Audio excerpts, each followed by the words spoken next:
For decades, the geopolitical map of global football relied on a rigid hierarchy. European nations set the standard, and at the very top of tactical innovation sat the Netherlands. They exported a philosophy to the world known as total football, a system built on relentless, possession-based attacking and an aggressive high press that dictated the rhythm of the game. But this tactical heat map from a recent World Cup matchup shows a completely different reality.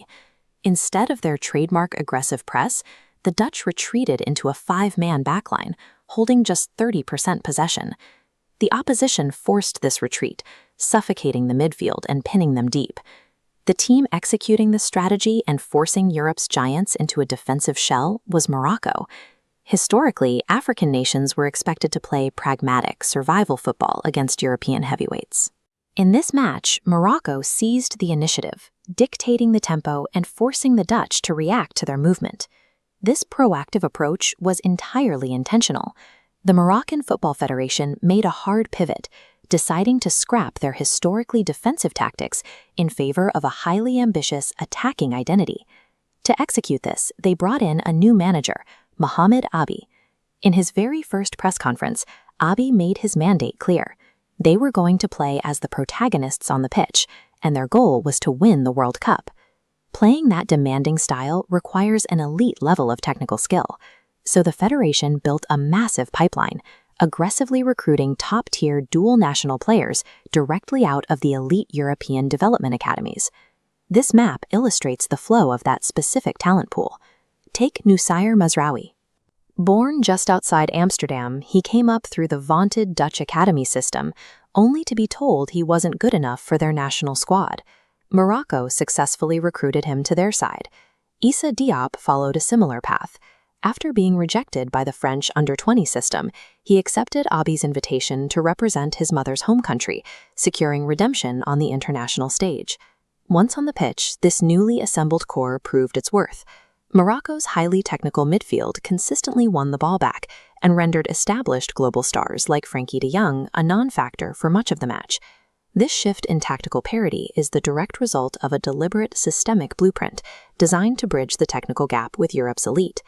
Implementing a high-pressure system exacts an extreme physical toll. Dictating the pace requires non-stop sprinting, aggressive slide tackles, and playing through sheer muscular exhaustion. And even when executed perfectly, football is unpredictable. Completely against the run of play, the Netherlands managed to break out on a rare counterattack and score the opening goal. The emotional weight of that strike was profound. The goal scorer, Cody Gakpo, had lost his unborn child just days prior to kickoff, providing a devastatingly personal human element to the contest. Falling behind to an emotional gut punch like that tested the absolute limit of Morocco's new philosophy. They could have folded and reverted to their old defensive habits. Instead, they doubled down. The Moroccan players maintained their relentless pressure.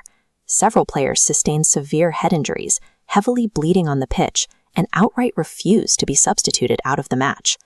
That suffocating physical pressure finally broke the Dutch defense in the dying moments of regular time, with Issa Diop scoring the equalizing goal in the 91st minute. Tactical brilliance gets a team into the right positions on the field, but Morocco's relentless comeback proved that their system is ultimately powered by unyielding human commitment. The match eventually pushed into a penalty shootout. It is a uniquely terrifying scenario where the structural support of the team falls away, leaving the weight of an entire nation on a single player's shoulders. This is where Moroccan goalkeeper Yassine Bounou took control through a highly specific technique. This geometric breakdown visualizes his approach. Unlike a traditional penalty defense, where the keeper guesses and dives early, Bounou remains completely vertical while moving laterally. He refuses to go to the ground, forcing the shooter to make the first decision. By maintaining that upright posture, Bounou creates a rapidly diminishing angle for the striker. The psychological burden shifts entirely onto the penalty taker, drastically increasing the likelihood of a forced error. The strategy worked. Bounou made the critical saves, Morocco secured the victory, and the Netherlands were eliminated. This bar chart tracks Morocco's record against UEFA teams to prove the result was part of a larger trend. In their last 14 World Cup matches against European opposition, Morocco has consistently earned results. In fact, they haven't lost a single World Cup match in 90 minutes since 2006. By combining strategic recruitment with a fearless tactical identity, Morocco has provided a new template for how African nations can compete. They have moved past the era of simply surviving European giants to consistently challenging their position at the top of the game.